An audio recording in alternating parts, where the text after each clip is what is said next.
Hello everyone, it's Shane Kanto, your Wasteland reviewer, and I'm here to review Once Upon a Time in Hollywood.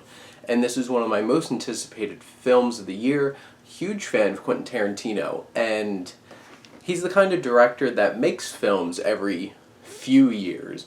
And it hasn't been since 2015 since we've seen him, and also it hasn't been since 2015 that we've seen Leonardo DiCaprio. And he's our leading role here as Rick Dalton, this down on his luck actor during 1969 Hollywood, and his best friend is a stuntman, Cliff Booth, played by Brad Pitt, and it's all along the backdrop of the Manson family and Sharon Tate, played by Margot Robbie.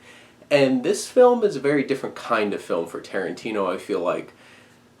His films always have this attitude and this, bam, in-your-face kind of nature to them. This film feels a lot more relaxed and chill throughout most of it. Obviously, there are parts where he goes full-blown Tarantino, and they're exciting, and they're nuts, they're over the top, they're crazy. I'm a huge movie fan, I'm going to do all these crazy things kind of Tarantino. And we're used to that. What we're not used to is something a little more deliberate, a little more just kind of really richly digging into things without everything being so aggressive in your face. And there is parts of The Hateful Eight that felt that way, but it still had a lot of Tarantino's attitude towards it, in it. This film feels a lot more relaxed, it takes its time, and I can see where people might find the pacing of this a little boring at some points. For me, I really invested and felt enriched in the different kinds of things that this film takes a look at. And something to add on to that, the cinematography is extremely impressive, not just like how the framing is or how the camera moves, how the camera follows after a car on the side and you're this exhilarating car ride. It's how it cuts between scenes of an old TV show or a commercial or all these different kinds of things, and aspect ratio changed, black and white changes, the graininess changes.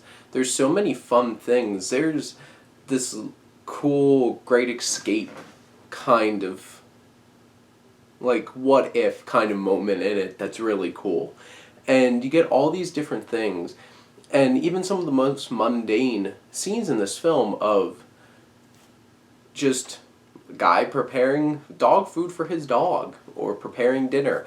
All of this, on first viewing probably, or at least through the first viewing, feels a little, okay, why is this here? But like, I enjoy these characters a lot. There's so many details in this film that build up to so many significant things by the end that it's just like, damn. Wow, I'm really impressed. That script, how this was all structured, really was meaningful. And I thought that was really cool. You really capture this era, the atmosphere, the tone, everything really captures a slice of life, kind of, you were just dropped in this time period and you're fully immersed. And whether it's you're going along with them filming a cowboy TV show, or which, like, it's fun and it's enjoyable, there's tension in the moment for the scene, but it's like, they're actors. And then there's scenes that have that really strong tension that Tarantino can really capture, and it defies expectations left and right, and it's like, I don't know where this film's going, and I love that. And these characters are amazing. Rick Dalton and Cliff Booth are honestly two of my now favorite Tarantino characters. There's so many layers to them, they're so interesting, and Leonardo DiCaprio is amazing as always, but Brad Pitt steals the show. He was made for this role, and he embodies it every second, and he just effortlessly, it appears, really captures his character. And then there's Margot Robbie as Sharon Tate, and she's just energy, and just, she doesn't even have to say a whole lot. You just capture this freewheeling spirit of her, and she's so enjoyable to watch. And then there's so many cameos, like, besides those three actors, there's not a whole lot of other actors in this film that pop up throughout. Like, Emile Hirsch is honestly in a decent amount trickled throughout, but you get Al Pacino, who Mr. Schwartz, and he just doing his Al Pacino thing, and it's really enjoyable. And then, like, there's Luke Perry, and, like, Bruce Dern pops up for a little bit. Kurt Russell, and he's great in it. The actor that played Bruce Lee, that scene was one of my favorite scenes of the whole entire movie. It was so great. And all these little roles, but you could tell the actors really embody it. Like, there's certain things that might not have worked perfectly well, and that's actually getting into my one negative that I really have about this film is exposition. And Tarantino has shown he's not exactly the best at portraying that in a natural way. There's one particular scene where they're trying to drop some exposition about Sharon Tate and her love life, and it's through Damian Lewis as Steve McQueen, and it's just such an awkward scene, and I'm just like, oh, why'd you waste that? Because he looks the part, he really embodies Steve McQueen. I'm like, damn. It's like you look straight out of Bullet, and then you're just talking nonsense.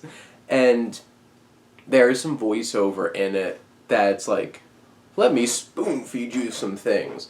But the one positive I could say about that is that it's not Quentin Tarantino telling you somebody poisoned the coffee. No, they use Kurt Russell, and Kurt Russell has a great voice for it. This film, for like the first good, honestly, 2+ hours of it, is really just this enjoying going through life of these characters, but it's a real character study, and you really appreciate these characters. And then it builds to its climax and goes, I'm not going to spoil anything, but it felt so satisfying and crazy and so Tarantino.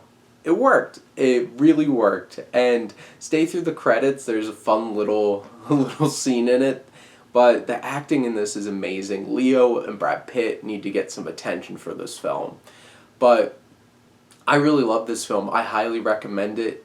If you aren't open to the idea of a film really taking its time and really digging into the mundane of life and going through somebody else's life on this day-to-day basis, which is increasingly more interesting because they're actors and doing some cool things, but if that's not really something you want to sit for 2 hours and 40 minutes of, there's that.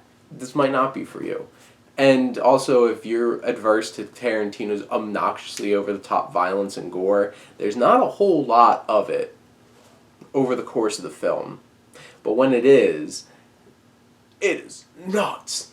Over-the-top nuts. Also, best performance in the film, Brad Pitt's Pitbull. And such an adorable dog, and that's so great. But this film is something special, and I loved it, and I highly recommend it. Comment. Let me know what you think. Let's talk about some movies. Let's talk about a movie that is for people who love movies. And thank you as always for supporting your Wasteland reviewer.